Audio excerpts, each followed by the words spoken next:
Live.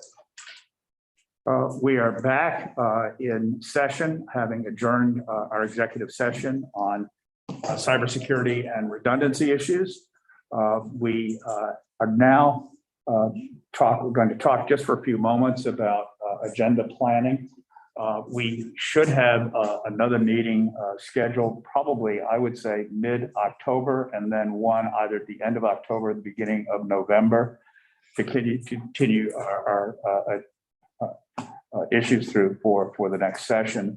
We will do a doodle poll just to gauge the members on what days and times work best for them.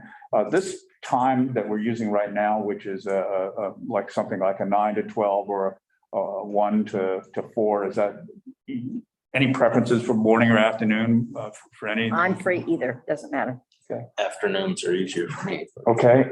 Afternoons on Wednesdays or Fridays. Okay, so look at afternoons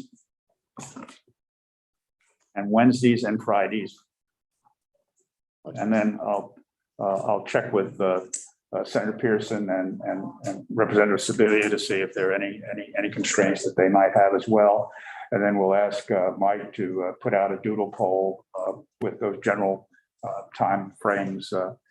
In terms of subject matter, we talked earlier in the session about the various things that we need to do and we need to talk about. We clearly, for the next session, will have the legislative IT in to talk about their risk issues. And that, again, depending upon that may or may not be an executive session. We'll also look to the judiciary to come back to us, tell us when they may be in a position to talk about these things. And I realize that since you're starting today, that you won't be an expert until the end of the week. So we'll be generous in allowing time, but you guide us as to what you think is the best thing to do. In terms of JFO and our replacement for Dan Smith, for Lisa is here.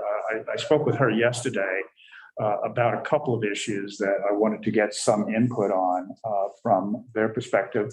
One of which was kind of at least at a high level, the evaluation of some of the issues that Steve Whitaker has raised versus what we've heard on the same issues from the Community Broadband Board and others who have a very different perspective.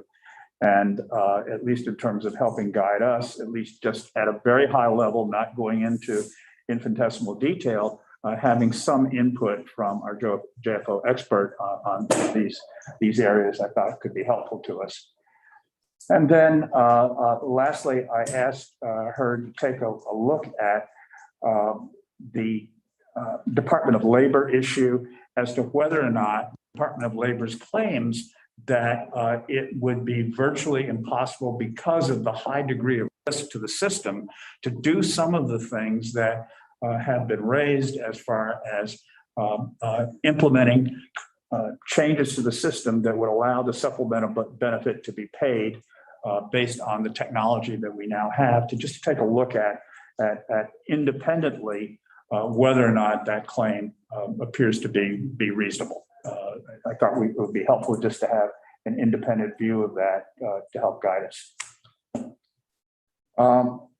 In terms of other things for the agenda going forward, is there anything that's high on my committee members' a list of things that we ought to be talking about or dealing with? Well, I think if we've established a precedent of taking a public comment period, I think there are some diverse viewpoints around the state. Oh, there are. We should try to hear from each, like maybe bring somebody in each meeting for, similar 15-minute period or so to kind of.